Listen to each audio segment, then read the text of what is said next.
Alors bonjour à tous, je m'appelle Émeric, j'ai 22 ans et du coup je suis ex-drépano parce qu'il y a exactement 11 mois j'ai effectué une greffe un peu identique. Et aujourd'hui en fait je viens témoigner parce que la maladie franchement elle est compliquée. Il y a déjà beaucoup de témoignages où on dit effectivement que la maladie est très différente avec tout le monde, c'est très compliqué etc. Mais moi ça n'a pas vraiment été le cas. Mais malheureusement, ces derniers temps, ça n'a pas été très facile et c'est justement ça qui voilà. Donc, on a détecté du coup, c'est-à-dire depuis la naissance, on a fait un néonatal du coup. Et j'ai vécu en Guadeloupe jusqu'à mes 4 ans. Et en venant ici, on a directement vu que du coup, le chic s'occupait bien des patients drépanocytaires, etc. Donc, du coup, on s'est dirigé vers là-bas, on habite pas très loin. Et donc, du coup, bah, ça a fait 18 ans, mais moi, c'est depuis toute ma vie que du coup, je vis avec le chic. Et le docteur Bernouda, avec Emmanuela, avec toutes les infirmières, etc. Le docteur Arnaud, etc. Et du coup, par rapport aux autres, j'ai pas vraiment eu de gros soucis. C'est-à-dire que je vois qu'il y en a qui disent malheureusement, c'est vrai que ça me peine beaucoup, qu'ils ont des crises tout le temps, etc. Moi, c'était pas vraiment le cas. J'ai pas eu beaucoup de crises et je n'ai jamais touché à la morphine aussi non plus. Franchement, je trouve que c'est une bonne chose. Et c'est vrai que c'est désolant pour les autres, c'est malheureux, ça, franchement, ça, voilà, de devoir toucher à la morphine, d'avoir des crises tout le temps, etc. Mais ces dernières années, j'ai eu un assez gros problème, c'était le priapisme. Et je pense qu'il n'y a pas beaucoup de personnes qui savent ce qu'est le priapisme. Et d'ailleurs, j'avais demandé une fois sur le groupe, etc., qui connaît le priapisme, il n'y avait pas beaucoup de personnes qui savaient ce que c'était.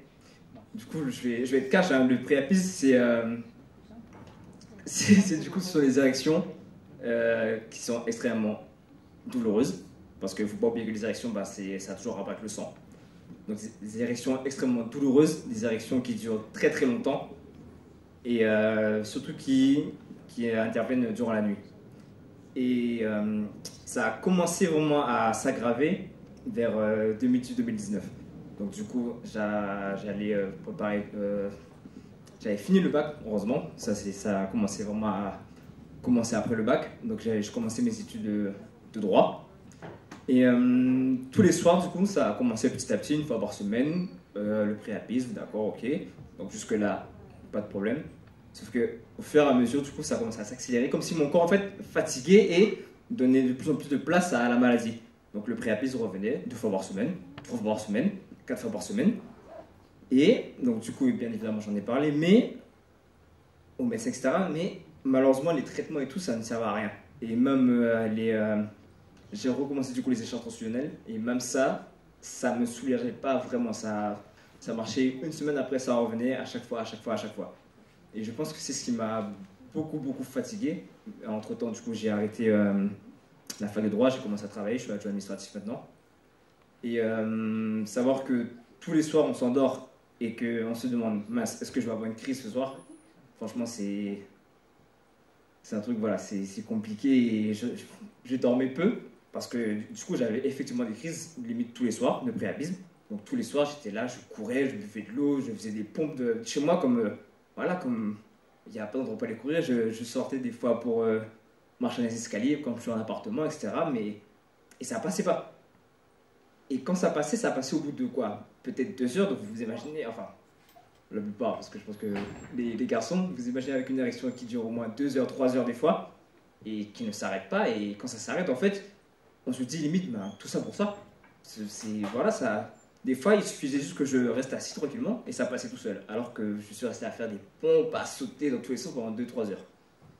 Et ce coup de fatigue énorme, du coup, parce que ça a duré vraiment pendant un an et demi, je l'ai ressenti début 2020 où j'ai eu une crise au niveau de la tête, où j'ai fait une CVO assez grave au niveau de la tête et j'ai fait un infarctus osseux. Et c'est vraiment là où j'ai compris qu'effectivement la maladie, comme je vous ai dit, j'ai pas eu beaucoup de crises dans ma vie, mais là, la maladie, elle a frappé fort, mais d'un coup. Je me suis retrouvé avec la tête littéralement qui explose, la tête qui explose. Le moindre petit mouvement que je faisais, ma tête elle explosait, je ne comprenais plus rien, limite ça devenait flou autour de moi. Et du coup, je me suis même retrouvé en réanimation. C'était la première fois que je me retrouve en réanimation. Et on s'est même posé la question, est-ce que je prenais la morphine ou pas? Pareil, ça aurait été la première fois. Du coup, j'ai pas touché à la morphine.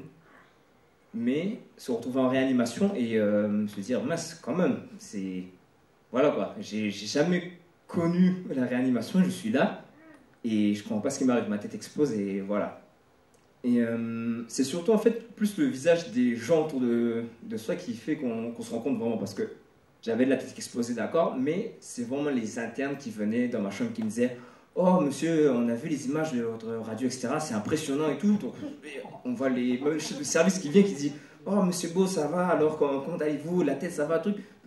Pour moi, c'était une crise classique, mais je vois bien qu'autour de moi, il y avait comme de la panique, quoi. Comme s'il y avait vraiment quelque chose d'énorme, quoi. Et c'est après, effectivement, que j'ai bien compris que du coup, c'est un infarctus osseux et que j'avais littéralement du sang qui commençait aussi à s'infiltrer au niveau du crâne, etc. Donc, c'est quelque chose d'énorme. Et c'est là, donc, du coup, au CHIC, on s'est demandé si c'était pas possible pour moi de voir si je pouvais faire une greffe. Et comme on dit, c'est un désordre qui ramène un ordre et c'est ce qui a fait que on s'est vraiment posé la question de la greffe et c'est remonté. Et du coup, j'ai pu faire une greffe un peu identique il y a, comme je vous ai dit, 10-11 mois maintenant. Et franchement, ça change tout. Ça change tout. Je ne suis pas encore au bout parce que pour moi, je suis encore en convalescence, etc. Mais on se sent comme un homme nouveau en fait. On se dit voilà, c'est bon. Demain je peux être Superman. Clairement, je peux être Superman, je peux voler. La maladie, je mets ça derrière moi, etc. Et franchement, pour moi, je sais qu'il y a beaucoup de personnes qui hésitent en fait à faire la greffe. Et pour moi, il ne devrait pas y avoir d'hésitation en fait. Faut sauter les deux pieds dedans. J'ai vu pendant le reportage du coup avec Rodrigue du coup qui avait aussi fait la greffe. Il a dit qu'il avait un sentiment un peu de peur. Et ce sentiment, en fait, je ne l'ai pas vraiment eu. J'ai que de l'excitation, mais vraiment que de l'excitation. Je savais qu'il y aurait eu tout ce qui est chimio, etc. Mais pour moi, c'était clair et net. Dès que les médecins m'avaient parlé, des médecins qui m'ont suivi pendant 22 années, ils me disent, Emric, la greffe, ça va le faire, vas-y, fais-le. J'ai pas hésité, j'ai sauté. Et je pense que ça reste une des meilleures choses à faire. Et franchement, j'encourage tout le monde, toutes les personnes qui le peuvent, de ne pas avoir peur et de vraiment sauter les deux pieds pour faire une greffe et pour vraiment sortir de ce cycle infernal en fait.